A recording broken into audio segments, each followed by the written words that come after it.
All right, so ladies and gentlemen, please help me welcome on stage our panelists for the next panel discussion. The topic of next panel discussion is creating an optimal learning environment, balancing scalability and personalization for a non-linear flexible education. For this, I would like to invite on stage Dr. Vijaysekhar. Please come on stage, sir. Can we have a huge round of applause? Computer Science and Engineering at GITAM School of Technology. Dr. Antarpreet Singh. Sir, please come on stage. Please join your hands, ladies and gentlemen. Professor of Practice, Chair Center for Executive Education for School and Management, New Delhi. Dr. Manish Kumar, Professor and Registrar, Core University, Roorkee, Uttarakhand. Can we have a huge round of applause? And Dr. Rajeev Tiwari, Professor and Dean, School of Computer Science and Engineering, IILM University. Can we have a huge round of applause, ladies and gentlemen?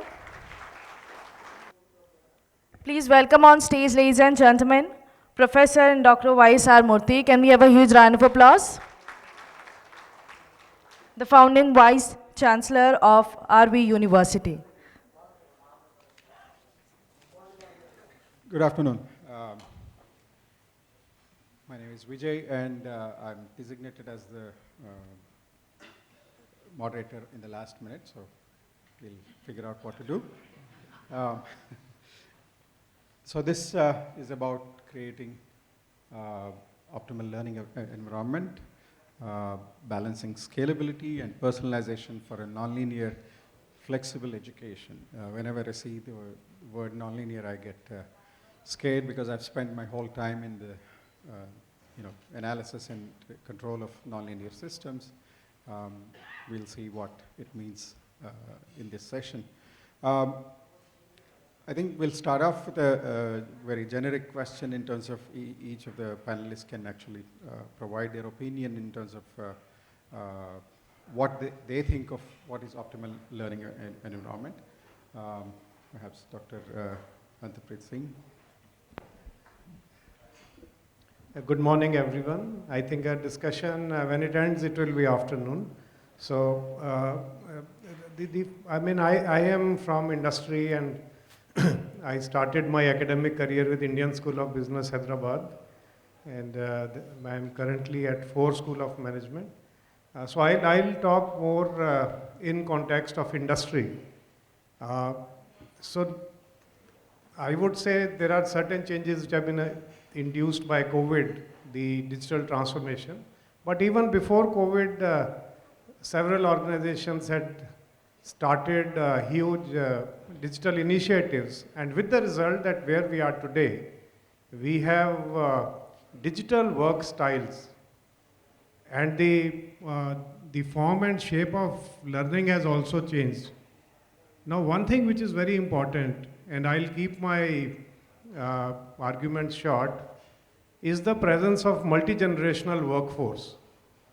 So if you see, there'll be 3 generations. You pick up a large organization, you will see 3 generations working. Someone who is as old as me, 58, 60 years, somebody who is at 40 years of age, somebody who is at 22, 23 years of age. So you have 3 generations working. How do you make them learn together? Peter Senge, who is called father of modern organizational learning, he said learning is important, but learning together is more important. How do you make all 3 of them learn together, and how do you integrate your learning strategy with your business strategy and ensure that the learning outcomes contribute to business outcomes? So the learning outcomes are boosting the business performance. And here I would like to give you a small example. In year 2012, I was Asia Pacific head for Alcatel-Lucent University, which was a learning and development arm, and globally we would earn 80 million euros from customers. Alcatel-Lucent was divesting some of its divisions, and some board member thought that this is a learning and development arm, why don't we divest it? And we can give it to some other large company in US, and they can, as an outsourced service, they can provide us this thing. So we started with this M&A, this thing, being an Asia Pacific head and part of the global leadership team. I was also called in Paris, and we had discussions, and it looked that we had around 750 employees, 80 million euro top line, presence in 130 countries. I'm talking about the learning and development arm of Alcatel-Lucent. Alcatel-Lucent was, of course, 25 billion euro company, one of the largest telecommunication company in the world at that time. And suddenly the leadership realized, oh, learning is so integral to our business. It is part of our DNA. How can we give it to that large company which will run it as an outsourced service for us? So that crazy idea was scrapped. And that was a great lesson. I also learned that learning is so integral to business. You cannot, it's a part of the DNA. So to create an optimal learning environment in context of corporate education, in context of industry, so I would say that learning needs to be integrated with the business strategy. Whatever you are doing, whatever you're investing in learning must improve, must create superior business value and must create superior employee, I say employee first, employee experiences and customer experiences. So that is my take on learning coming from industry, having spent 35 years in industry. And I'm sure my fellow panelists will talk about learning in context of higher education. Thank you. Good morning, everyone. When we talk about learning, we need to understand the target population well in order to have effective learning, lifelong learning, optimal learning. When many of us who are in this hall, when we were students, there was a teacher who was a repository of all information, and there was a one-way transmission of information. But today the paradigm has shifted a lot. Today the student has as much access as the teacher has through Google or ChatGPT or many other sources. So the context of this Generation Z or Generation Alpha students is far different from what we all studied when we studied. And so it's very important to keep that in line, that particularly these are self-directed learners, adult learners who have access to information. So the role of the teacher becomes different. Here, the teacher becomes a facilitator, and he creates an experience in the classroom, and then drives home the point, and then that's the change which has come around. And the other thing, even the architecture of a classroom has to change. It's not a dais like this where somebody is standing in the podium and there's a one-to-many. It has to be the future architecture or a future university where 70% of the learning will have to come from experiential learning that one experiences in the classroom. Or even it need not necessarily be classroom. It can be a visit to a jail, it can be a visit to a what you call a women's home or a railway station, any other place. Or then 20% has to come from peer-to-peer learning, and then 10% from informational learning. So in such a scenario, the architecture will not be where the students all face the teacher. The students also need to face each other. So we need to remodify, relook, reimagine education, and lot of learning can be through socialization as well. When students interact outside classroom and they learn empathy, they learn social skills, they learn communication skills, they learn teamwork, then they learn many other things. So all these are very important in a higher educational institution. And with these few words, I'll come back later on with more observations. Hello. So very good afternoon to everyone. Thank you for having me here. looking at the views the experts have shared. So my stake and contributions would be from the academia side, because I carry a 2 decades of experience in academia, and I have seen the things churning towards that side. As Dr. Singh has said, towards business readiness, Sir has said certain experiential learning facts. So I would be talking about how our stakeholders could be made ready towards these sides, because this is a complete ecosystem where we need to emphasize onto the part of their learning, evaluation, the methodology that we are taking, and the kind of scale we are nowadays we are facing. That becomes really challenging. So how that scale should be handled with the intervention of technological side. And moreover, we know that everybody here, every learner here is an individual with certain different competencies. So, and we want that personalized flavor should be there into the learning of a candidate. So how that can be attained with meeting that scale, so that balancing factor from the academia side, I would be taking that, further in my discussions. Then flexibility of education, even another aspect where our government is taking certain more initiatives to make our curriculum more flexible side. That there would also be another touch point which I would be touching upon. So looking forward to the conversation. Thank you. Thank you. Thank you.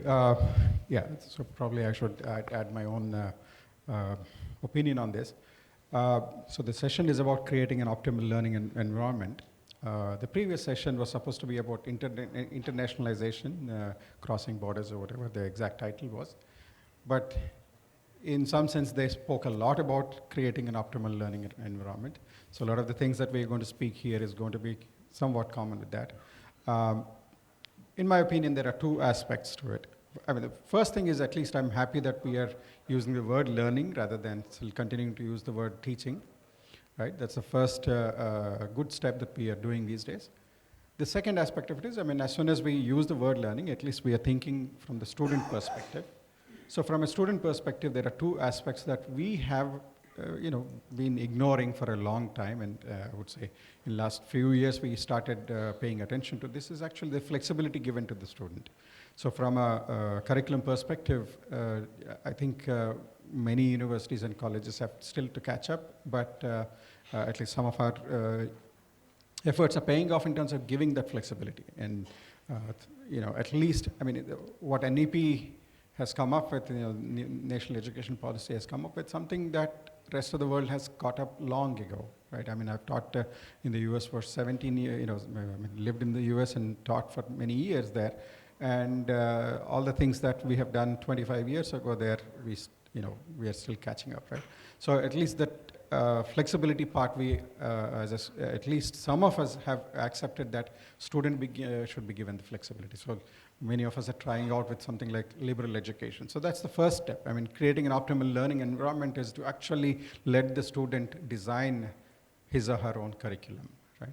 And there are many ways of doing it. Each of us have our own challenges, and we'll also reach some fundamental questions, right? So, I have a basic degree in mechanical engineering, though I'm a mathematician otherwise. I disguise as in many different things. But today, if somebody asks what is a mechanical engineer, we cannot use the same definition that we used 30 years ago. And while providing the choice to the student, how do we actually still manage to categorize that particular student as mechanical engineer is a question. It's a fundamental question. We cannot just say we have an answer. I mean, there could be just multiple answers. And there's no correct answer, and we have to appreciate that student will finally have certain basic skills in mechanical engineering, but then he or she will have enough flexibility to do his own design, right? The second aspect of it is, which is probably more relevant to this particular session, is how the students learn. Now, that is where, of course, a lot of discussion has to happen, and thanks to COVID, basically we at least do not see online learning as something strange, and many of us are accepting that as a part and parcel of our learning. Again, much has to change. We get faculty, I've been recruiting faculty in and out, and most of them come from traditional education. They have gone through a very traditional, conventional education. They come in and then they are yet to learn in terms of how to understand the current generation, their attention spans, and all these things are relatively new. I mean, with all the social media and things like that, we may think that it's just some technology outside, but it's actually influencing our real behavior in terms of how we behave as human beings, but at the same time, how we learn as students. So considering all these things, we cannot ignore the part of in terms of how students are learning. So teachers have to learn how to create that optimal learning in the classroom. And then the second aspect of it is how do we use the technology? And hopefully we'll continue to talk a little bit more about how one can use the various forms of technology and other forms of teaching methods to ensure optimal learning environment. So with that, we'll probably go to a second round of discussion. I'll start this time with Professor Murthy. During our informal discussions earlier, I see that you started as a statistician and eventually became a lawyer. So I'm going to ask you a question. How important do you think is interdisciplinary education these days? I think most of us will say it's absolutely important, but I want you to comment on how we can incorporate in different areas of education. Thank you. Interdisciplinary learning, okay.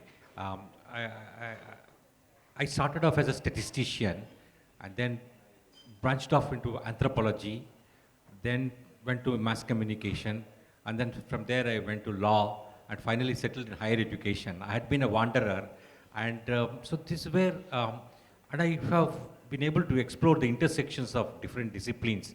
And my PhD was on intersection between statistics and law. And this interdisciplinarity is important for several reasons. The skills that we know currently or the knowledge that we know currently may not be in the same form and shape 10 years from now. And the student will not have just one career throughout and may have to reinvent himself or herself. So that leads to another question. While the student is in the higher educational system, what kind of courses or what kind of majors and minors can the student choose in order to stay relevant in case the skills that become redundant?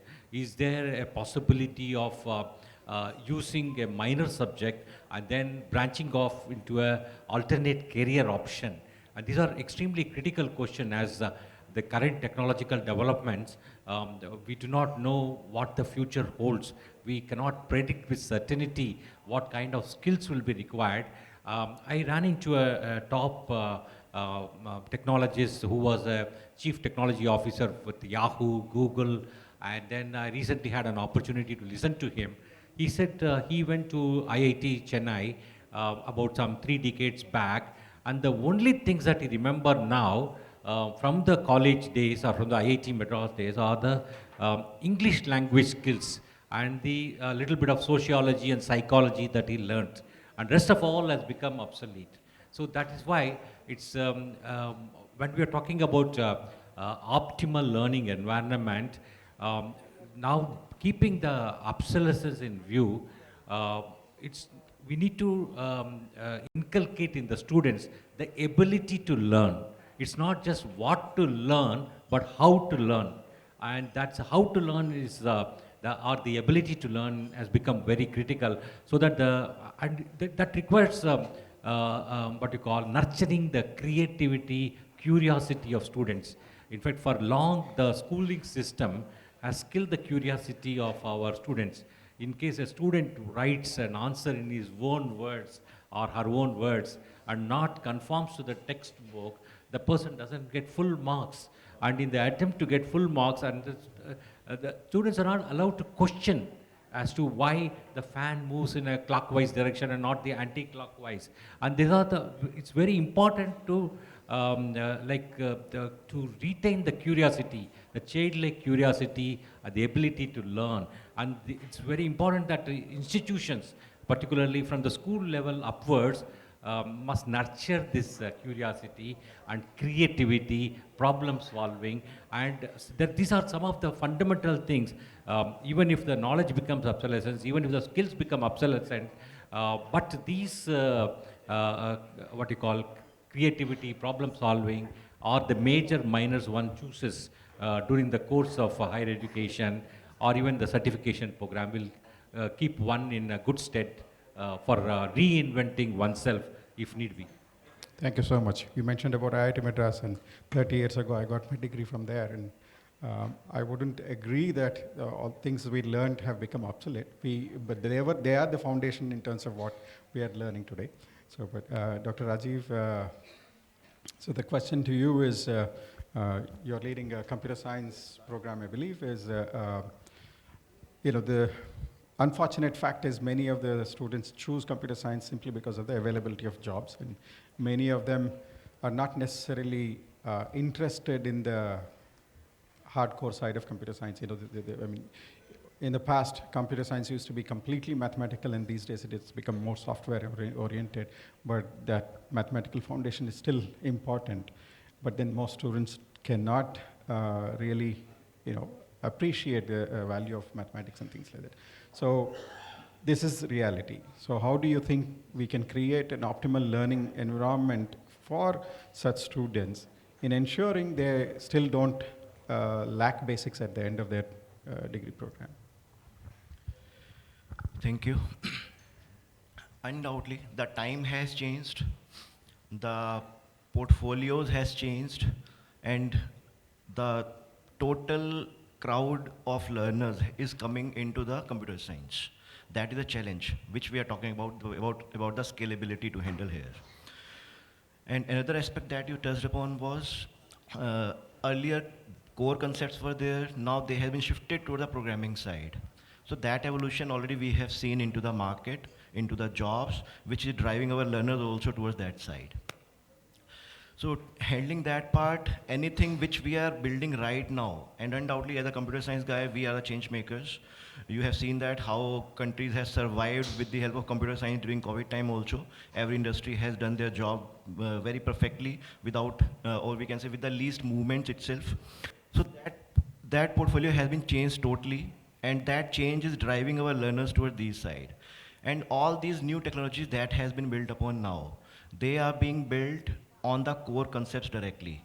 But we know that with the change, what is monotonous, that is going to be replaced. That threat we have seen already from AIML, from our AIML side, exploration of AIML side, and moreover, all that generative tools like ChatGPT. So which is already structured way that can be replaced quite easily with the help of ChatGPT.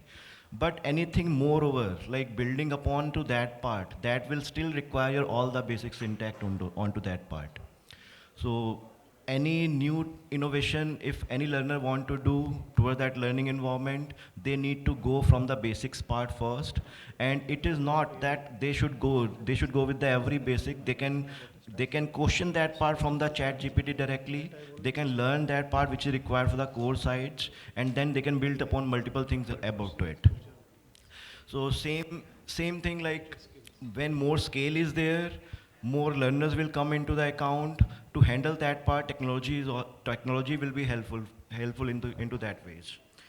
From technological side, they people can have more and more interventions into the solutions, and I agree on to that part.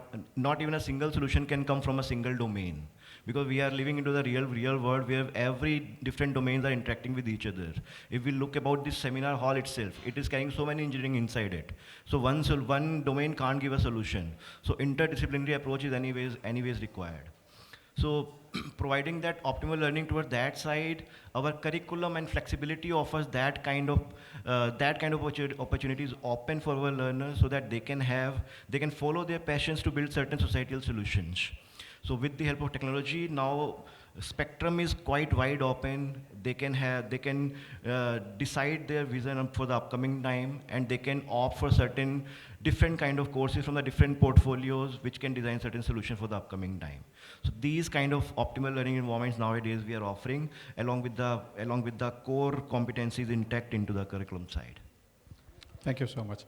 Yeah, I mean, we are certainly in interesting times where computer science, for example, has become fundamental to every area of knowledge. And,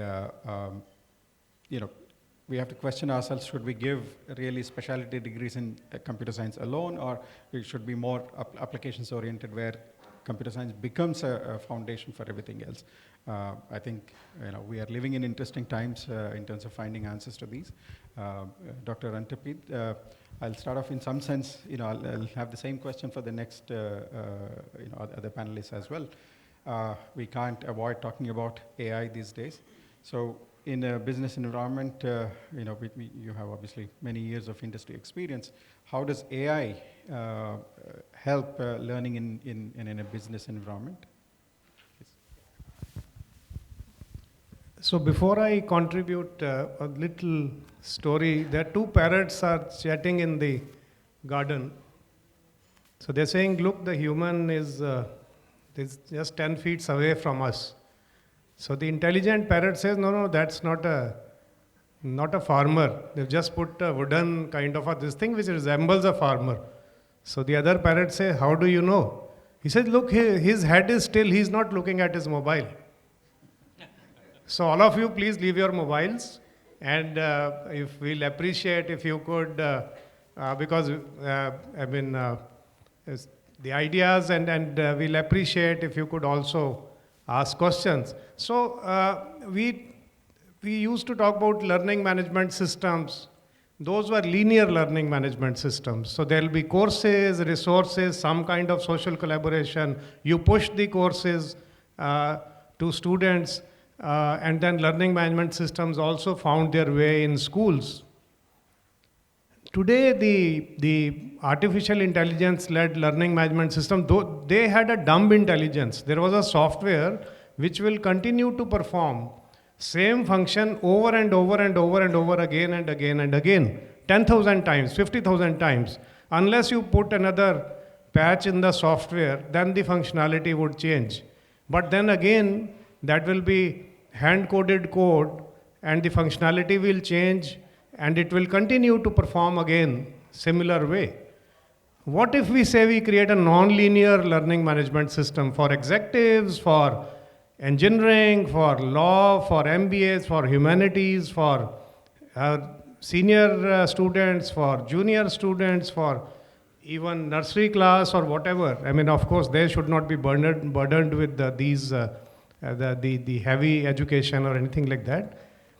Now, there are two types of, these are called adaptive learning systems, adaptive learning non-linear systems. So there's a two type of adaptivity which they bring. One is a designed adaptivity. As you design, let's say there's a university or there's a B school with 500 students. So you design the curriculum, you design, as my fellow panelist, Dr. Murthy was saying, 70, 20, 10. So all kind of this thing you've designed, that is a designed adaptivity. So you start.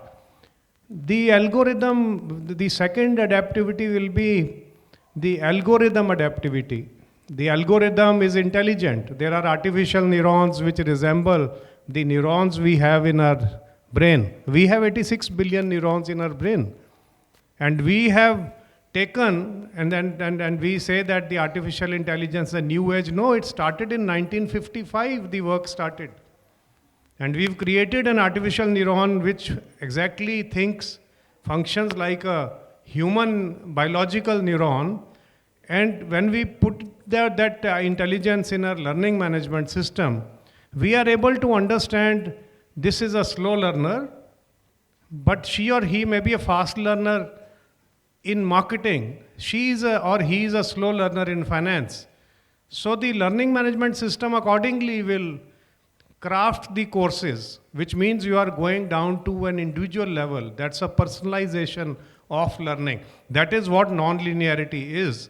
And you create a learning ecosystem where you are giving one that this was Dr. Murthy earlier said self-directed learning. Self-directed learning aided by, of course, there'll be group learning also, there'll be classroom learning also, there'll be digital classroom, hybrid, face-to-face, physical classrooms with digital and digital, all types of this thing put together. And the institution creates its own recipe.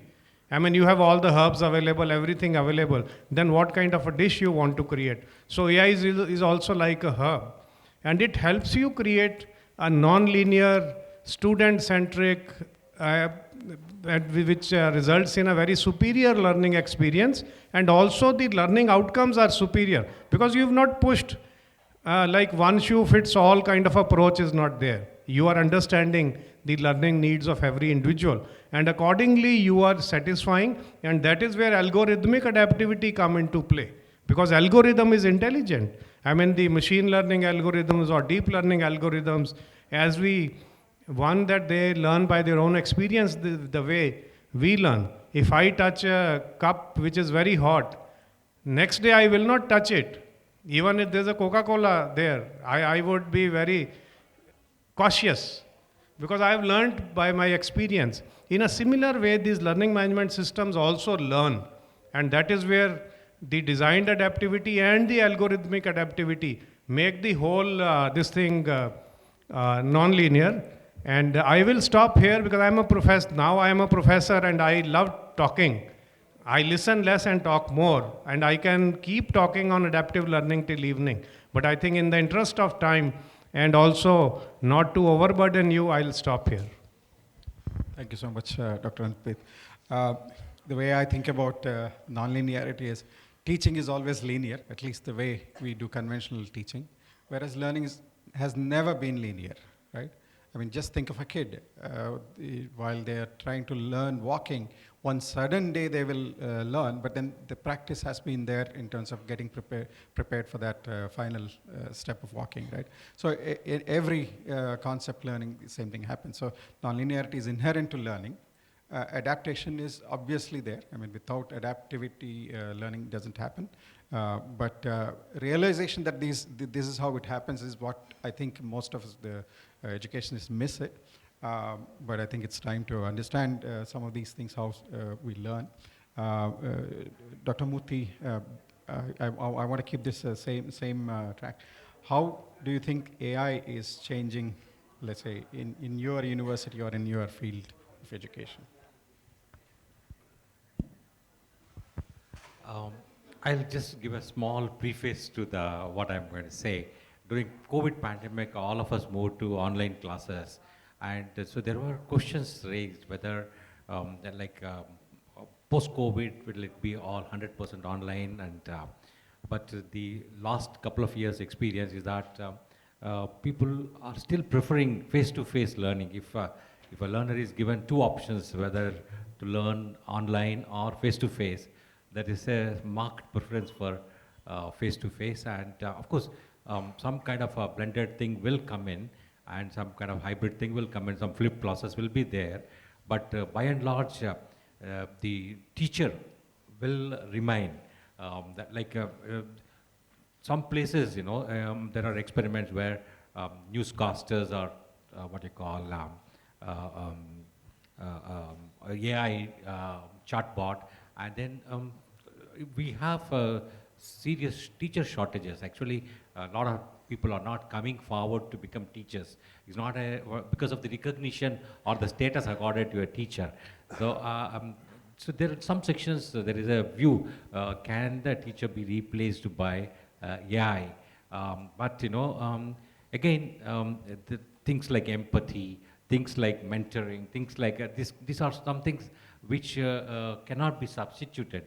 So while the tools, be it in research, be it in this thing, will certainly be helpful, but ultimately, just as during COVID pandemic, we have, after the pandemic was over, we went back to the traditional classes. So the traditional traditional systems will continue to remain, but they will use AI tools, but AI will not substitute the teaching. Yeah, that's Absolutely, AI cannot substitute, but the role of a teacher is, I think, changing to be a facilitator that was used earlier in the session, more of a guide with the, yeah. So if you allow me, I would like to add on to this. Sure. So scalability handling issue, AI into the education has been taught, adaptive learning has come into the presence now. So here, as Dr. Singh also said, adaptive learning or into the algorithm side has come into the systems. So that is one part, but it also enables another part where our learners are interfacing with the softwares which are AI enabled, and their efforts are being captured by these softwares. Their profiling is being done.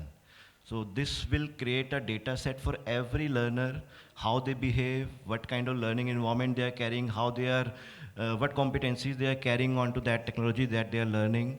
So that kind of profiling could be quite easily created now, which can provide very, you can say, crafted way of learning environment for any individual, along with the handling with the scale.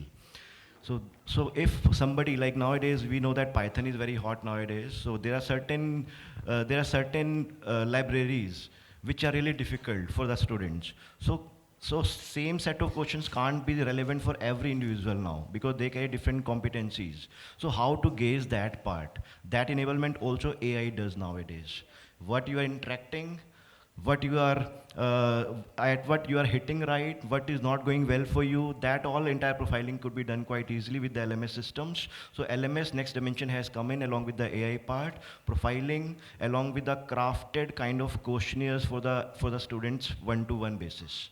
So outcomes could be met quite easily, but question papers could be quite different for everyone, so that you can gauge the candidate about their right set of learning they have learned till now.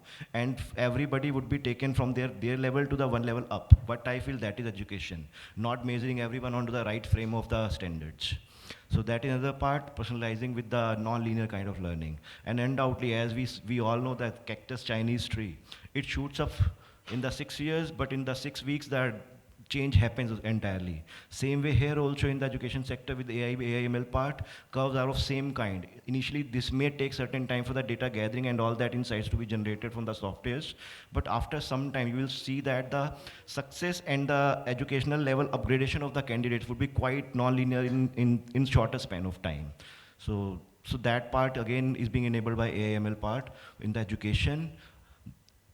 That is my submission at this stage. Thank you very much. I mean, it's really an excellent viewpoint in terms of how AI is actually providing a personalization aspect of the education. I think we are only beginning to realize the potential. I don't think we are yet in terms of implementation in the full force. Earlier, the previous session was discussing a lot about whether we should ban ChatGPT and things like that. I was glad to hear at least people sitting here have agreed that ChatGPT, we have to live with it, we have to accept it. But usage in terms of making personalization is absolutely important. And the point that Dr. Murthy mentioned in terms of lack of talent from a teaching perspective is also driving us to use AI to generate as many questions as possible in a particular area. They may not be competent, or for that matter, they don't have time. I think they're fundamental questions like basically, do we teach them writing and things like that? And some of us have agreed it's not necessarily we are focusing on the way we are teaching writing and things like that, but more so in terms of critical thinking. So I think that's a mantra in some sense. Whatever we teach, whether technical or non-technical, critical thinking has to be the primary thing. Luckily, at least AI tools are not yet there in terms of solving all the technical problems. They give silly answers, so at least the technical people are safer at this particular time. But I want to just therefore move into the final round of questions, so to speak. In the previous session, for example, it was said many times, assessment has to be changed. No doubt, every one of us agree that assessments have to change. But I think more fundamental question is basically, should outcomes be changed, right? I mean, it's something that we don't necessarily think. I mean, we pretty much copy from some other syllabus and then put COs and POs and things like that, but we don't think actually are they right outcomes for the current situation, in the sense when ChatGPT is available and so many things are available. I think our starting point should be thinking in terms of what are the outcomes we expect out of the student is something that we as a group haven't been discussing that much. So anyway, once that issue is resolved, perhaps then we can start talking about assessment. And when it comes to personalized learning, the assessment like Dr. Tiwari just mentioned, you cannot have a single exam for the entire class. But then it is such a revolutionary idea, a deviation from what we are doing. I don't know how long it will take for us to accept that and actually implement it. I'm very conservative in terms of estimating that it may take several years before, many colleges actually would accept the idea first and then implement it later, right? So anyway, I would ask each one of you, probably Dr. Tiwari, you can go first this time. How do you see yourself as in terms of how does a future classroom look like in the near future, in the next 5 years perhaps? How do you think future classroom look like? So from the technological front side, digital emergence has come up. And if you will ask me for the next 5 years, I see physical plus virtual rooms all together sitting there with the enablement of the metaverse into the classroom, their virtual avatars into the classroom. So your physical presence is not a limitation, would not be a limitation in coming time. While you can have that complete compassionate embrace to the same kind of guidance you are getting from your faculty members. Not being at that place, so it would not be a restriction to people to listen to the Harvard professor sitting in India. So that is going to be enabled in coming time. So that kind of scalability we are talking about and enabling that into the education sector with the AIML part. Then what you said, the traditional ways of working, getting that acceptance and getting that into the roles is going to be taken certain more years. But I know that any change will require that kind of questions to be raised, on which behalf our AI and ChatGPT, AML and ChatGPT works. They give you a text box to question something, then they will answer you. And that again, well taken point, whatever is being done, that is being given as an insightfulness to you from the ChatGPT side. But once that innovation comes from the human side, that will go inside the generative software, and then it can generate some new innovations for the results sakes. So I disagree onto that part, that AI going to disrupt our upcoming market, and I agree onto that part, it is going to replace a monotonous job. But that creativity into the mind always remains there, which we also embrace nowadays from the government side itself. Earlier it was combination of the curriculum with the help of STEM, science, technology, engineering and management. But from K-12 educational side, you can see that that term itself has been changed to STEAM side. Having empathy into it, having your behavioral aspect into it, having that artistic mind into it, into the creativity, that is also required. So this kind of era is coming nowadays, and in the coming future, we'll see all these happening in tandem with each other. Thank you. Dr. Antarpreet, you can go second. What are the future skills? Yeah. One of the tech giants, I won't name, you can guess, had never laid off people. But in the last 1 year, they laid off people. And there were horror stories like somebody who has been an outstanding performer was laid off. Why? And the same, I'm going to talk about future skills. And we had a similar philosophy in Alcatel-Lucent. And the similar philosophy we should have in universities and B schools. The company said that you've done great work. We have rewarded you. We've done everything. You are relevant for our present. You are not relevant for our future. We need those who are relevant for our future. Now there is a narrative, AI will steal my job. AI is not going to steal your job. Your job is going to be stolen by someone who is future ready, who has future skills. Now what are those future skills? The World Economic Forum came up with a report for 2020-2030. We've already, 3 years have already passed. Now the report said that 80% of the skills in 2020 will be redundant by 2030. And same way, 80% of the job roles would change by 2030. So it's not that when we are celebrating New Year, It's not a Y2K phenomena that 12 o'clock in the night the skills change and the job roles change in the computers and in the databases. These changes have already started. We have job roles like certified ethical hacker. We have job roles like social media managers. We have job role like machine learning trainer. Earlier we used to have human trainers, machine learning trainer. So these are the skills. So to cut the whole argument short, 3 types of skills which World Economic Forum says, and then those 3 types of skills are important not only for industry, they are important for B schools, they are important for technology schools, they are important for law schools, they are also important for our K-12 education, so as to say. So the first is learning and innovation, including critical thinking. Second is leadership and life skills. And the life skills also includes global citizenship. I mean, we all love our country, but that doesn't mean we do not have a global citizenship. Global citizenship is that learn about the culture of Japan, learn about the culture of Spain, learn about the culture of Italy, because you might be having some kind of collaboration in teaching, in industry, you might be doing projects with them, and the life skills, stay away from addictions. That's a huge learning. The younger generation, there are so many addictions. Mobile is also an addiction. There are physical substances which are addiction. So that's also learning. Third future skill, digital and AI skills.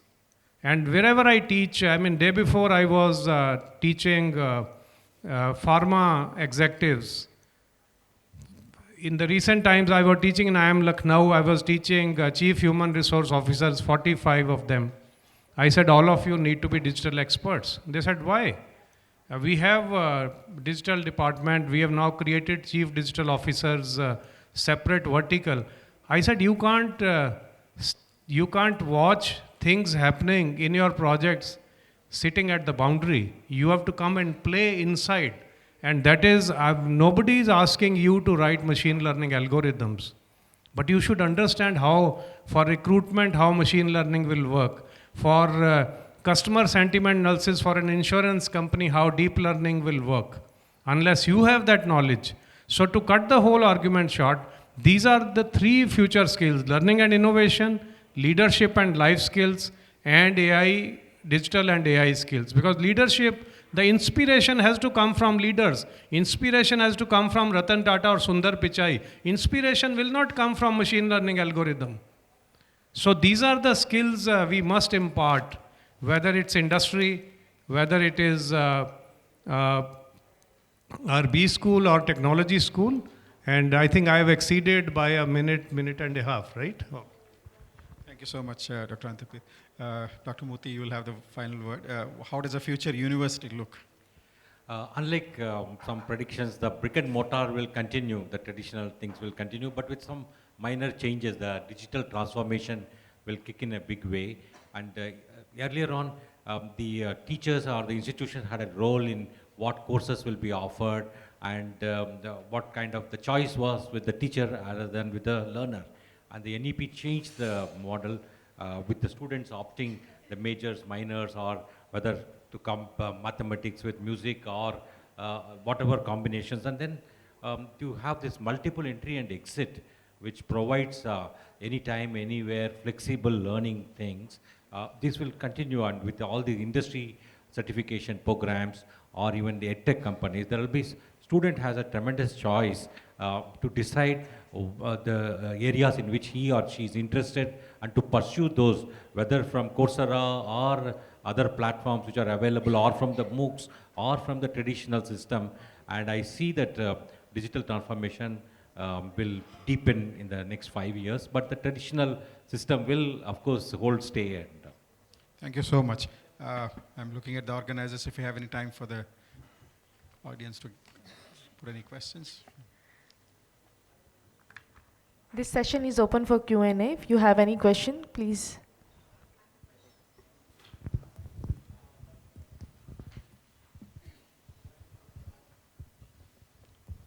Thank you so much. Very enlightening discussion, and we look forward to inputs from you over lunch also probably. Dr. Murthy, my question is to you. You rightly said that in a way, every child is very, very curious. You know, when they are like 1 year, 2 years old, they're constantly asking why this and why not this and this and that. And it reminded me of the movie when you were talking about when the child asked why the sky is pink, why can't it be pink? So, and you're right that we systematically kill the curiosity of the child in the middle, in the primary, middle, and then high school. And somewhere magically we expect them to become critical, analytical thinkers when they reach their higher education. And we talk about that there has to be more reflection, more analysis, more creativity in what you do, which has its own thing. We've discussed it in the morning that, you know, we need to bring it in, but how we will have to all figure it out.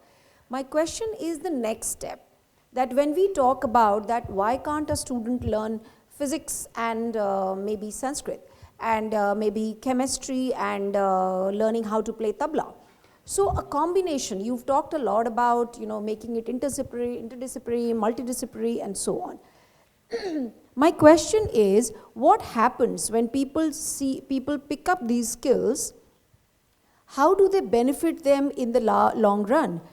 What is the corporate's acceptance, and how are we preparing, like all these students who are looking for jobs, when they go back into the corporate, how are we preparing the corporates to accept that there could be students who would bring these unique skills, and this is how you will gain out of it?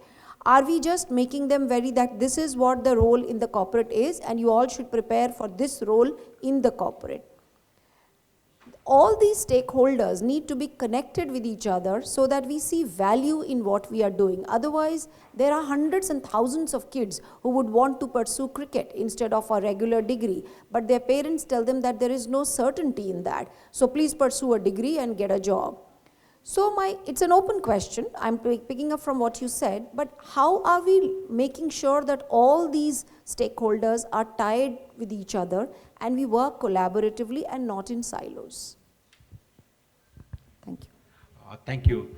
There are many problems with our system, like as you correctly said, the child starts exploring and then in a very curious way, and then somewhere our educational system dulls that curiosity and then tries to make the child conform with the particular pattern. And so we, having recognized it, there are ways in which this can be addressed, and where the pedagogical technique need to involve experiential ways in which a student in the classroom experiences the learning. Ultimately, 10 years down the line or 20 years down the line, he or she should remember the first principles, concepts, doctrines, or other things. So once, if the learning is complete, if the learning is effective, and it is for these ideas stick in the brain for a very, very long time. So as educators, we need to see that the learning is proper through emphasis on experiential. I have a small disagreement when you talk about preparing students for a corporate roles. We need to prepare them for life itself. We need to prepare them for even community. Supposing there exists a problem within the community, why shouldn't the education institution identify, and why shouldn't our students address the problem? Why should all our efforts be for corporate alone? And they can assume a wide variety of roles, including leading the nation, including addressing the community-based problems. So we, basically we need to create enlightened citizens, future leaders for addressing a variety of roles.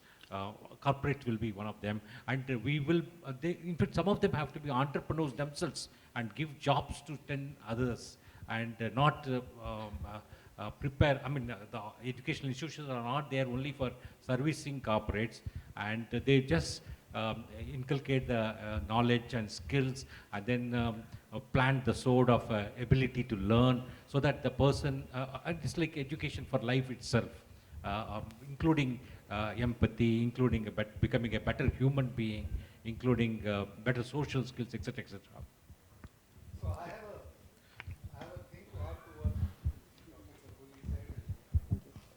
slightly to understand from you, all these things that you are taking, the experiences, at least in the professional education, we have one more stakeholder, and that is the society itself, led by the parents.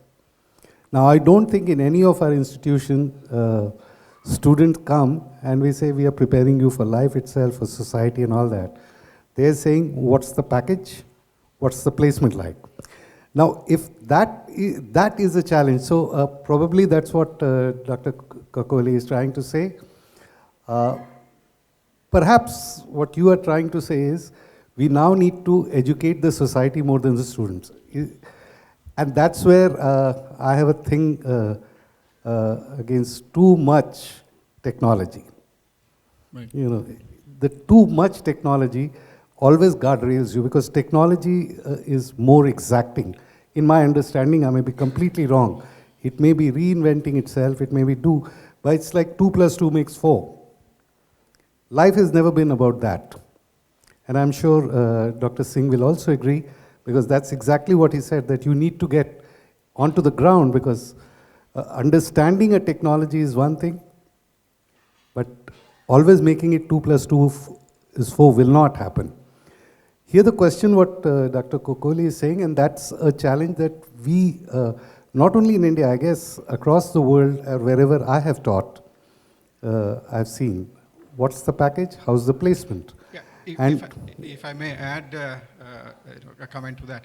I mean, it's a very good question in terms of basically how do we justify physics and music as, I mean, we can go discuss a lot in terms of the commonality between the specific topics, but beyond that, I think parents is an important aspect in the entire discussion.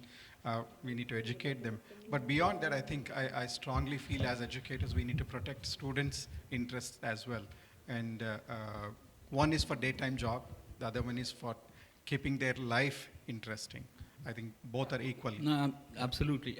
If I could just add one point to what he was talking, and it's an open question to all of you. See, I mean, when we talk about, as you rightly said, curating students' interest and also keeping a balance, it's wonderful. And also the question that came from the lady is valid. But are we addressing the elephant in the room that your planet, on which we're doing such wonderful things, is not at a state of health? Number one, my problem is with the education system is people who have the power to take decisions. Are we still facing this problem in education where we, of course, education is one of the areas which gives you the intellectual humility to learn every day. But if we're still in the I mentality and not in the we, does that transpire into the student? Are they actually sensitized to the fact that we are living in a world of leadership famine? There can be a guy who can wake up one day like Putin and say that I can go and kill people. There's a guy like, Netanyahu who's doing genocide. Right at this point, while we are sitting, there are maybe 10 children dying every second. But are the students in India sensitized to that? When we talk about NEP and all of these things, we have created it into a political puppet show, to be honest. I mean, we have politicized NEP also. So as a country, do you think it's possible that we can get out of our own skin and actually the burden of the last 40 years of the problems that the world has created when it comes to climate change, and the burden is going to come on these kids. We are not going to be on this planet by that time, but they have to face it. So are we educating them on how will they not only survive but sustain as the future leaders, where we talk about compassion, empathy, design thinking? How do you make sure as leaders who have the power to possibly change, to bring that sensitivity not just to the parent but to the child, because this planet is theirs for the taking, they are future leaders. Are we doing that enough? That's what I want to ask. So the short answer is I would no. like to raise the question. Actually, Professor Tiwari, you explained very well actually what will be the classroom what will be the learning situations in 5 years down the line. I fully agree with you. It could be totally virtual situations, augmented realities, not only AI actually, maybe augmented realities will overtake AI and because your teaching purposes, that is more relevant. And my fear is, as very rightly that the gentleman said it, there is a huge social dimension. Education does not work in isolation. They said, if you take India, the disparity in India is one of the worst in the world. The 9 billionaires in India holds 50% people's GDP alone, 9 people. The 70% GDP is owned by, is compared to 1% on the top. The disparity is so vast in India, not only in India, it is so everywhere. So you have a heavy marginalized population down the line. Now, when you and I think of AI using in the classrooms, augmented realities, I also earlier pointed out the digital divide already exists. And that gets widened and widened because after COVID, SDG goals, goal number 4 is the education, but goal number 1 is poverty. No? Goal number 1 is poverty, mitigation of poverty. That has increased. Now if you take our country, Sri Lanka was at 4% level, now it has gone to 12% level after COVID. Because the same in India or anywhere, and the UN is really worried about it because the disparity has increased. Yeah, the recent 2023 in the interest UNESCO, of time, can we I'm going to say that 23 report is totally talking about these disparities and deglobalization. Deglobalization, according to what we were talking earlier, was globalization and internationalization. What is your thinking? How these things would interact with the rest of the common man? That's my question. As you talked about the diversity in India, and we see diversity globally at a very higher level than the stakes. But what my belief is over here is the changes that we are conducting to our touch points, which are again a foreign collaboration with, I should not say foreign, which is another collaboration with another stakeholder, so which will be reflected there also. I should say this anecdote here itself, like in a big room we have a big elephant, everybody saw the different parts of it, but to get the entire picture, everybody need to come up with their own perception of that image itself. So we are talking about, right, that one perception that we are looking at, which I am touching upon.